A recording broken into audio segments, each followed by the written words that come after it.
What's going on, everybody? It's your host, Selna Kim, America's face of dating, and we're back with another email newsletter today. And this one's kind of a kicker because the title of the video, as you guys can see, is Another Guy Answered Her Phone. And so it's just as it sounds. A guy was talking to a girl. He said he's been watching my content for 2 years, but I don't know how far he's come, if this is still happening to him. But a girl, basically, he was talking to her for about, I think it was 5 to 6 weeks is what he said in the email here. But she started pulling away. And as you can see, as we're about to go over here, he started getting like a little bit thirsty for more of her attention. And when that was happening, she started pulling away, and then another guy answers her phone. And so I'm going to stress to you guys in this video that, you know, when a girl's pulling away from you, the confident man, he never chases that. You're never going to see like James Bond situation where he's talking to a girl and she says, "You're never going to have me." You never see him like, "Oh my God, please, baby, like I'll do anything for you." He's just like, "Okay, yeah, whatever you say, baby, because I know it's going to change tomorrow." So it's like he's always confident on the outcome. And you guys always have to think from the end and work your way backwards. And no amount of chasing the girl, like as Hollywood tells you guys to do, is going to make this girl want you even more. And so let's jump into this email and come from this email and in this video from the perspective that, hey, like this girl, she's not really treating him that respectfully. And look at how he's reacting to that, and ask yourself, would a confident man be acting like this? And the answer is probably going to be no. So he goes, "Hey Selna, I love your content. I've been following you for 2 years now on YouTube here. I've looked into your Arrows program more than once, I will admit, but if we can't change the situation quickly, then I might join." I feel like you're looking at this from just like a quick fix, like of what might not be salvageable, man. And that shows depression. Or desperation, excuse me, not depression. It shows that you are eager to get this result. Why? Probably because you fear something.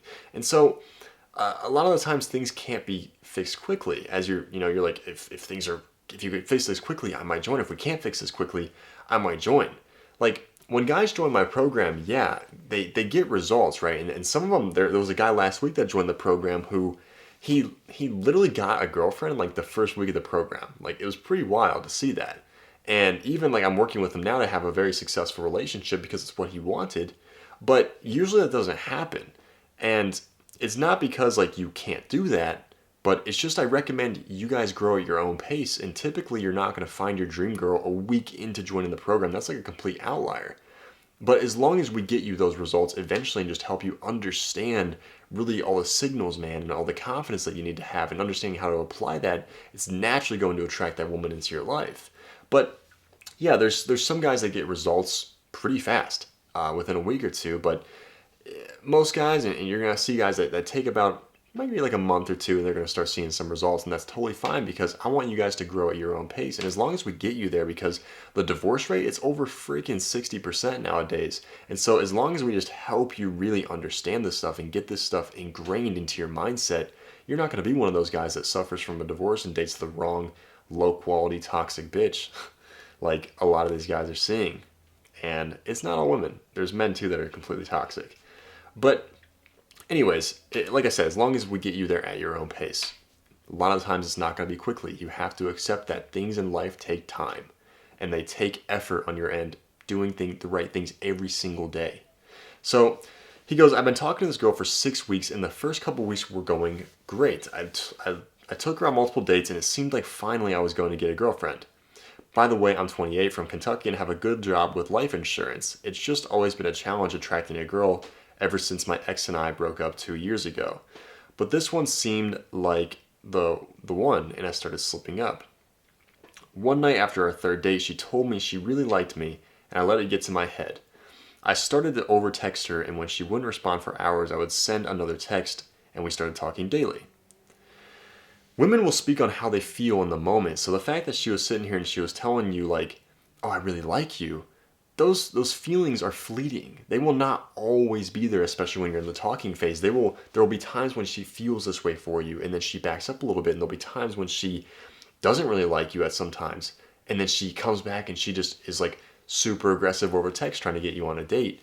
When you're talking to a girl, especially from the start, her emotions are going to be in a way because she's unsure. She's like, I like this guy, but am I sure about him? I really like him. Oh, that was really sweet of what he did, but what about this? And she'll pull back. It's because in those moments, her emotions really run her, and women run based on emotion. And so sometimes she will really feel this rush of emotion about how attracted she is to you, and then she'll just pull back. And when guys get a girl that says, "Oh, I really like you," they start to get really, really excited that they're like, "Oh, I'm about to get that relationship. I'm finally about to get that girlfriend." Like you said, you're like, "I'm gonna get that girlfriend finally."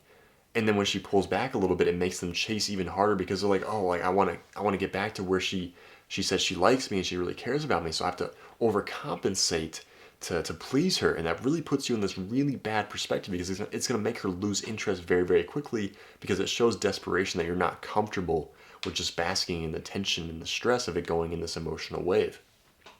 So he says she began to pull away and her texts were becoming drier and she stopped initiating to hang out with me. She claimed she was too busy, and then finally she agreed to hang out with me at her place. Like, look at how you're talking. He said, finally she agreed to hang out with me at her place. Like, you're putting this girl on a pedestal, man. Like, thank you so much for hanging out with me. Like, where's the self-respect in that? Where's the confidence in that? Where you're just like, you know what? Like, I'm valuable too, baby. So, you know what? Like, if you don't want to hang out with me, that's totally fine. I'll find someone who will want to hang out with me. There's no self-respect in that statement. Like, finally, Jesus. She agreed to hang out with me. What? Come on, man. Get some fucking self-respect for yourself. Jeez. He says, so I go to her place and surprisingly she doesn't answer the phone when I get there. So I go to her door and she doesn't answer again. She just stopped replying. I try to get a hold of her for an hour and I just wait there. She doesn't pick up the phone until one try a guy picks up her phone for her. Ultimate disrespect, man. I bet you were pissed. He goes, hey, this is Sarah's phone. She's in the bathroom right now, but I saw you call it a few times and wanted to see if everything's okay. I was just sitting there trying to figure out who this guy was. Then she comes back and grabs the phone apparently and says, hey, you should come to this bonfire. I'm down the street. I thought she was so busy, right? But apparently she has time for a freaking bonfire down the street. He said, instead of going to the bonfire, I just drove home and we haven't talked for 2 days now. What would you do if you were me? I wouldn't call her. I wouldn't pursue her or contact her in any way. I would wait for her to reach out to you. And here's the reason is because she left you hanging, dude. Another dude answered the phone for her. Which that means that the phone was sitting there and the phone was on vibrate or its sound was on and you could clearly see your calls were coming through and your texts were coming through because how did he see that you were calling her? How did he see that you were calling her and then answer the phone for her? Unless your texts were popping up and your calls were popping up on her phone. And so if you were sitting there waiting for her in the parking lot or the garage or wherever you're sitting at her place waiting for her, and you're calling her and you're texting her seeing where the fuck are you at when we agreed to a date tonight at your place, she saw all of those calls and all of those texts coming through, yet she didn't pick up the phone. Why? Shows that she's not really that into you. And so that's ultimately disrespectful. And so it's like if she comes back to you and she's like, you know, like you guys said you haven't talked in 2 days, like if she comes back and she's like, hey, like how come you haven't talked to me in a few days? You gotta be like, look, like I don't appreciate you. I don't appreciate you just bailing on me. Like literally we agreed to a date at your place and then suddenly you're at this bonfire and then I'm waiting in the parking lot. I just don't appreciate that. And she's either going to apologize or she's going to start making excuses about that. And if she apologizes, then be like, oh, you know what? Like, how about you make it up to me? You come over and we can make some s'mores together unless you have plans with, you know, the guy that answered your cell phone, of course, which would be absolutely hilarious. So that's exactly what I would do. If you guys need my help, then reach out to me on Instagram. And if you also want to book a call with me or my team to see if you're a great fit for my program, there is a link in the description below to book a call with us using Calendly. And so I'm Sona Kim, America's face of dating, and I will see you in the next video.